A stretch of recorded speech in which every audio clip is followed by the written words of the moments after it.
third race on the program is at 5-1. It's the first leg of the place accumulator, and they're going to race over 1,600 metres, a maiden juvenile plate. And I'm not going against the betting here, Graham. I think the bookmakers have this race correct with the way they've priced up. I do like number 2, Bristol Bow Fighter, quite strongly. Listening to Garth Puller's interview, he makes him a big runner. He did say that there have been a few viruses going around, but that's been for some time now and at the various training centres. He really has impressed me in his 2 runs to date. He's been running on powerfully, and I think from gate 2 over the mile, he's the one they all have to beat.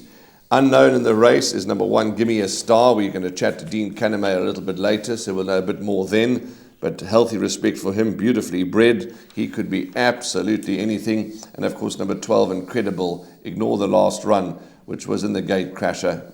Reproducing and improving on his debut performance, he could win. But 2, 1, and 12 for me. But I'm fairly big on number 2, Bristol Bow Fighter.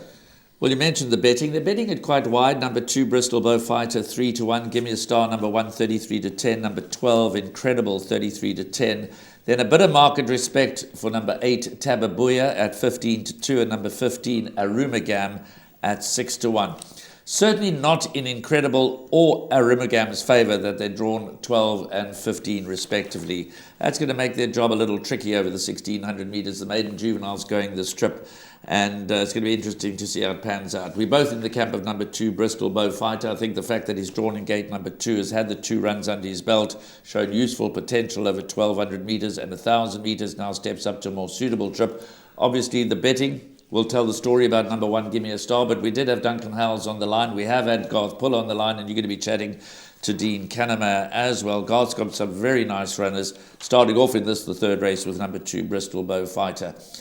We think that Bristol Bow Fighter is good enough to be a place accumulator banker? I would certainly think so, yes, indeed. For me, Bristol Bow Fighter, a place accumulator banker, and in fact, I'd go so far as saying as if this was first leg of the pick 6, I'd be bankering him too.